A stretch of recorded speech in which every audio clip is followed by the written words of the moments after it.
Hello दोस्तों, नमस्कार। स्वागत है आप सभी का आपके अपने YouTube channel the PCM vision में। तो दोस्तों, आज के इस वीडियो में हम लोग क्लास 12th ज्योग्राफी का जो है इम्पोर्टेंट सब्जेक्टिव क्वेश्चन देखने वाले हैं। तो आप सभी लोग वीडियो के अंत तक बने रहें और अगर यह वीडियो पसंद आए तो आप अपने दोस्तों के बीच ज़रूर शेयर करिएगा। तो चलिए बिना टाइम वेस्ट किए हम लोग क्वेश्चन को देखते हैं। तो पहला क्वेश्चन आप लोग के बीच है, चाय के लिए भौगोलिक दशाओं की व्याख्या करें। ठीक है, क्वेश्चन क्या बोला है वो है कि चाय के लिए जो आवश्यक भौगोलिक दशाएं हैं, ठीक है, यानी चाय की फसल को अगर उपजाना है तो उसके लिए आप क्या क्या कर सकते हैं। ठीक है, तो देखिए उत्तर में कि चाय जो है एक महत्वपूर्ण पेय फसल है ना। यह झाड़ियों की कोमल पत्तियों को संसाधित करके प्राप्त की जाती है। चाय की कृषि के लिए निम्न भौगोलिक दशाएं आवश्यक होती है। अब चाय की खेती के लिए जो है क्या क्या चाहिए वो है, चाय कैसी फसल है तो चाय जो है एक पेय फसल है। ठीक है, पहला इसके लिए जो उपयोगी चीज़ है वो है टेम्परेचर का होना, तापमान। अब चाय के लिए जो है वो कितना डिग्री सेल्सियस तापमान चाहिए, तो 20 डिग्री से 30 डिग्री सेल्सियस तक का तापमान चाहिए। ठीक है, अच्छा चाय जो है वो किस प्रकार की फसल है, तो चाय जो है एक उष्ण एवं उपोष्ण फसल है। ठीक है, अतः इसके लिए उत्पादन के लिए कितना डिग्री सेल्सियस तापमान चाहिए, तो 20 डिग्री सेल्सियस से 30 डिग्री सेल्सियस तक का। ठीक है, दूसरा पॉइंट देखिए, वर्षा। तो चाय के उत्पादन के लिए 150 सेंटीमीटर से 200 सेंटीमीटर तक की वर्षा उपयुक्त होती है। ठीक है, मतलब चाय के लिए जो है थोड़ी अधिक बारिश चाहिए होती है, यानी 150 सेंटीमीटर से 200 सेंटीमीटर तक की वर्षा चाहिए होती है। तीसरा पॉइंट देखिए, आर्द्रता। चाय के पत्तियों के विकास के लिए उच्च आर्द्रता होनी चाहिए। ठीक है, यानी ह्यूमिडिटी का मात्रा जो होना चाहिए वो बहुत ही अधिक होना चाहिए। अगला पॉइंट देख लीजिए, पॉइंट नंबर 4, सस्ते श्रम।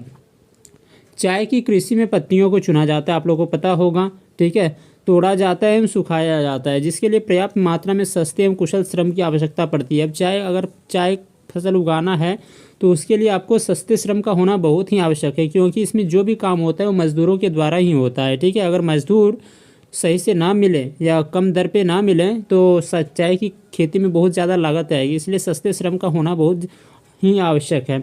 अगला देखिए, ढाल भूमि।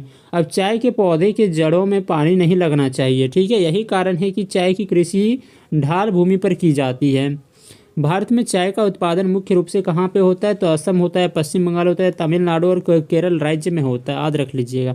ठीक है, अब अगला क्वेश्चन देखते हैं। अगला क्वेश्चन है, भारतीय कृषि की समस्याओं की व्याख्या कीजिए। तो भारतीय कृषि की निम्नलिखित समस्याएं हैं। पहला पॉइंट है, अनियमित मानसून पर निर्भरता। भारत में सिंचाई केवल कितना प्रतिशत, यानी 33% योग्य क्षेत्र को कवर करती है। वैसे भी आप लोगों को पता होगा कि भारत में जो सिंचाई होती है वो कितना प्रतिशत भूमि पर होती है, 33% भूमि पर। बाकी खेती योग्य भूमि में फसल उत्पादन सीधे तौर पर वर्षा पर निर्भर करते हैं। अब जो बच गया है ना, जहाँ पे सिंचाई नहीं हो पाई, वो क्या करेगा, वो तो बारिश पर ही नहीं निर्भर करेगी ना। ठीक है, अब होता क्या है, दक्षिण पश्चिम मानसून के खराब प्रदर्शन से सिंचाई के लिए नहरी पानी की आपूर्ति पर भी प्रतिकूल प्रभाव पड़ता है। अब ये जो है दक्षिण पश्चिम मानसून जो है उतना तीव्र होता नहीं है, जिस कारण से क्या होता है, सिंचाई पर भी असर पड़ता है। ठीक है, तो पहला एक कारण हो गया भारतीय कृषि के सामने कि अनियमित मानसून पर निर्भरता, या यहाँ के जो लोग हैं, भारत के लोग जो हैं वो खेती के लिए वर्षा पर निर्भर होते हैं। ठीक है, दूसरा पॉइंट देखिए, कम उत्पादकता।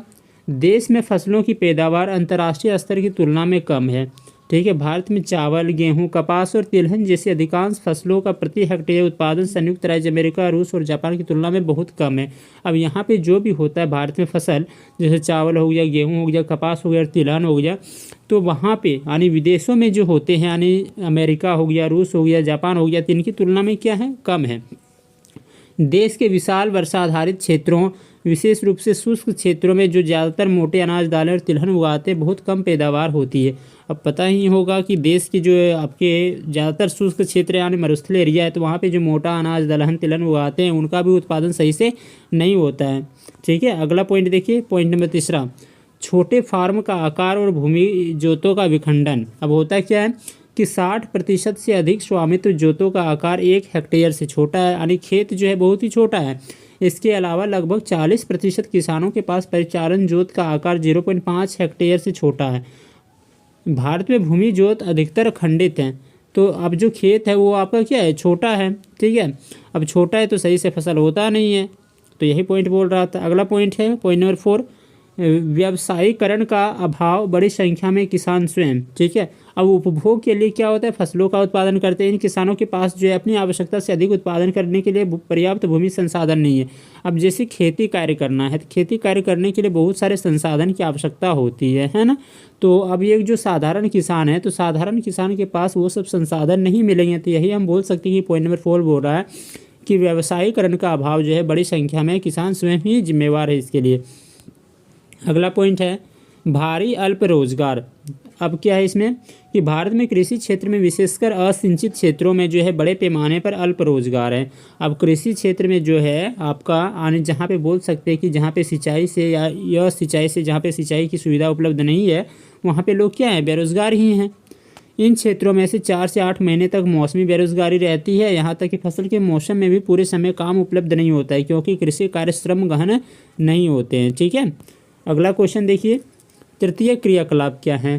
तो तृतीय क्रियाकलाप में जो है आपके सेवा सेक्टर आ जाएंगे। ठीक है, सेवा सेक्टर से संबंधित ऐसे क्षेत्र जिनमें मूर्त वस्तुओं के उत्पादन की अपेक्षा सेवाओं का व्यावसायिक उत्पादन होता है, तृतीय क्रियाकलाप कहलाते हैं। ठीक है, अब तृतीय क्रियाकलाप आपके हो जाएंगे। ठीक है, जैसे उदाहरण बता सकते हैं कि तृतीय क्रियाकलाप में क्या आ जाएंगे, हॉस्पिटल आ जाएंगे, स्कूल आ जाएंगे। ठीक है, आपका परिवहन आ जाएगा, संचार का साधन आ जाएगा। तो ये सब सारा जो है तृतीय क्रियाकलाप का एक उदाहरण ही है। अगला क्वेश्चन है कुटीर उद्योग और लघु उद्योग में अंतर स्पष्ट करें। या फिर कुटीर उद्योग की विशेषताओं को लिखें या फिर लघु उद्योग की विशेषताओं को लिखें। ठीक है, चलिए देखते हैं हम लोग कुटीर उद्योग, जिसको हम लोग कॉटेज इंडस्ट्रीज भी बोलते हैं। तो कुटीर उद्योग की क्या क्या विशेषताएं हैं। ठीक है, पहला पॉइंट है कुटीर उद्योग जो है दक्षता के आधार पर परिवार के सदस्यों द्वारा चलाए जाते हैं। दक्षता पारिवारिक संपत्ति होती है। कुटीर उद्योग में क्या होता है कि लोग जो है यहाँ पे ये जो उद्योग होते हैं वो परिवार के सदस्यों द्वारा ही चलाए जाते हैं। सेकेंड पॉइंट देखिए, इनके उत्पादों से परिवार की आवश्यकता पूरी की जाती है। अधिशेष उत्पादों को स्थानीय बाजारों में बेचा जाता है। ठीक है, इस कुटीर उद्योग का जो सबसे मेन बात है कि सबसे पहले तो अपना पेट देखना है। अगर कुछ बच जाए तब उसको हम लोग क्या करते हैं, बाजार में बेचते हैं। तीसरा पॉइंट है इनमें स्थानीय कच्चा माल का प्रयोग किया जाता है। तो इनमें जो है स्थानीय कच्चा माल का प्रयोग किया जाता है। और चौथा पॉइंट है इनमें उत्पादन छोटे स्तर पर होता है। अब कुटीर उद्योग है तो कुटीर उद्योग का जो उत्पादन होता है छोटे स्तर पर होता है। ठीक है, बस अपने परिवार के सदस्यों के लिए होता है। अगर कुछ बच जाता है तब उसको क्या किया जाता है, बाजार में बेचा जाता है। पॉइंट नंबर 5 है इनमें उत्पादन साधारण औजार एवं उपकरणों की सहायता से किया जाता है, परंतु अब कुछ सुधरे एवं सक्षम उपकरणों का प्रयोग होने लगा है। कुटीर उद्योग में जो होता है वो आपका साधारण औजार का ही प्रयोग होता है, ज़्यादातर मॉडर्न औजार नहीं होने लगा है, लेकिन अभी अभी धीरे धीरे इसका उपयोग भी शुरू हुआ है। अगला पॉइंट है ये उद्योग किसानों की आय के स्रोत होते हैं। इनको किसान कृषि कार्यों से फुर्सत के समय करते हैं, है ना।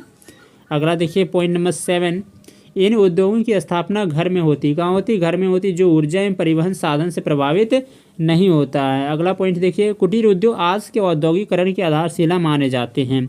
और पॉइंट नंबर 9 देख लीजिए, रस्सी बनाना, टोकरी बनाना, ऊन काटना, चटाई बनाना आदि कुटीर उद्योग के उदाहरण हैं। ठीक है, कुटीर उद्योग के उदाहरण क्या क्या हैं, तो जैसे आप घर में रस्सी बनाना है, टोकरी बनाना है, ऊन काटना है या चटाई बनाना है, ये सब किसके उदाहरण हैं, तो कुटीर उद्योग के उदाहरण हैं। ठीक है, तो हम लोग कुटीर उद्योग की विशेषता देख लिए कि ये जो है एक साधारण किसान के सदस्यों परिवार के सदस्यों के द्वारा किया जाता है। इसमें साधारण सा औजार का प्रयोग किया जाता है, घरों में किए जाते हैं। ठीक है, अब हम लोग देखते हैं लघु उद्योग, जिसको हम लोग स्मॉल स्केल इंडस्ट्रीज बोलते हैं। तो लघु उद्योग की क्या क्या विशेषताएं हैं, तो पहला पॉइंट है लघु उद्योग श्रमिकों की सहायता से चलाए जाते हैं। किसकी सहायता से चलाए जाते हैं, श्रमिकों की सहायता से चलाए जाते हैं। दूसरा पॉइंट है इनके उत्पादों को व्यापारी के माध्यम से बाजारों में बेचा जाता है। इनके माध्यम से बेचा जाता है, तो व्यापारी के माध्यम से जो है बाजार में बेचा जाता है। मतलब लघु उद्योग के उत्पाद जो होते हैं उनको उस उत्पाद को बाजार में बेचा जाता है। ठीक है, तीसरा पॉइंट है इनमें स्थानीय कच्चा माल उपलब्ध ना होने पर दूर से मंगाया जाता है। ठीक है, जबकि हम उसमें कुटीर उद्योग में क्या देखे थे कि स्थानीय कच्चा माल का ही प्रयोग होता है। अगला पॉइंट है इनमें उत्पादन मध्यम स्तर का होता है। ठीक है, पूरी तरह से नहीं होता है। अगला पॉइंट देख लीजिए, इनमें उत्पादन छोटी छोटी चलित मशीनों से किया जाता है। ठीक है, अगला ये उद्योग छोटे छोटे उद्योगपतियों द्वारा चलाए जाते हैं। छोटे छोटे जो फैक्ट्री के मालिक होते हैं उसके द्वारा चलाए जाते हैं। इन उद्योगों का स्थापना घर से बाहर किया जाता है जो ऊर्जा साधन एवं परिवहन साधनों से प्रभावित होता है, जबकि उसमें हम लोग क्या देखे थे कि उसमें वो परिवहन और जो है ये ऊर्जा साधन से प्रभावित नहीं होते हैं। अगला देख लीजिए, लघु उद्योग कुटीर उद्योग का विस्तृत रूप है, वो तो देखने को ही मिल रहा है ना। अब जैसे एग्जाम्पल क्या हो जाएगा, कपड़े बनाना, कागज़ का सामान, मिट्टी के बर्तन, खिलौने, बिजली, इलेक्ट्रॉनिक का सामान आदि जो है लघु उद्योगों के उदाहरण है। ठीक है, तो ये आपको अच्छे से लिख लेना है, कुटीर उद्योग और इसमें अंतर लघु उद्योग में। ठीक है, अब आपका लास्ट क्वेश्चन है एक और, परंपरागत ऊर्जा स्रोत और गैर परंपरागत ऊर्जा स्रोत में अंतर स्पष्ट करें। तो आप देख सकते हैं परंपरागत ऊर्जा स्रोत और गैर परंपरागत ऊर्जा स्रोत में क्या अंतर है। तो जिन स्रोतों का उपयोग मनुष्य अपनी ऊर्जा की आवश्यकताओं की पूर्ति के लिए लंबे समय से करता चला आ रहा है, उसी को हम लोग क्या बोलते हैं, परंपरागत ऊर्जा स्रोत। और इसके अंदर कौन कौन सा एग्जाम्पल आ जाएगा, तो आपका कोयला, पेट्रोलियम, प्राकृतिक गैस, ये सब जो है किसका उदाहरण है, तो आपका परंपरागत ऊर्जा स्रोत का उदाहरण है, जिनका उपयोग हम लोग लंबे समय से करते आ रहे हैं। लेकिन गैर परंपरागत ऊर्जा स्रोत क्या है, ठीक है, तो जिन स्रोतों का उपयोग जो है मनुष्य अपनी ऊर्जा की आवश्यकताओं की पूर्ति के लिए परंपरागत ऊर्जा स्रोतों के विकल्प के रूप में हम लोग करने लगे हैं। अब चूंकि होता क्या है, हम लोग जो है परंपरागत ऊर्जा स्रोत का बहुत अधिक ज़्यादा उपयोग करते हैं, जैसे कोयला, पेट्रोलियम का। ठीक है, तो अब हम अगर इसी दर से हम लोग करते रहें तो एक दिन इसके भंडार बहुत ही जल्द सीमित हो जाएंगे, ख़त्म हो जाएंगे।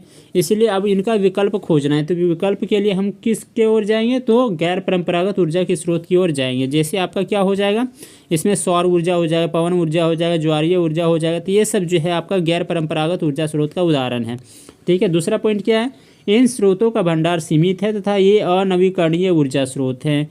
ठीक है, भंडार जो है कोयला, पेट्रोलियम का सीमित है और ये अनवीकरणीय स्रोत है। अनवीकरणीय स्रोत का कहने का मतलब ये है कि अगर एक बार ये ख़त्म हो गए तो बनने में फिर से जो है इसको हज़ारों लाखों वर्ष लग जाएंगे। ठीक है, अगला देखिए, इन स्रोतों का भंडार सीमित नहीं है और ये नवीकरणीय ऊर्जा स्रोत है। ठीक है, अगला पॉइंट देख लीजिए, इन ऊर्जा स्रोतों के उपयोग से प्रदूषण होता है। ठीक है, लेकिन इन ऊर्जा स्रोतों के उपयोग से प्रदूषण नहीं फैलता है। ठीक है, तो ये याद रखना दोस्तों इतना। ठीक है, ये आपका सब्जेक्टिव क्वेश्चन था। आप एग्जाम में बैठने से पहले इन क्वेश्चन को एक बार अच्छे से स्टडी कर लें, ध्यानपूर्वक देख लें। फिर मिलते हैं अगले वीडियो में। धन्यवाद।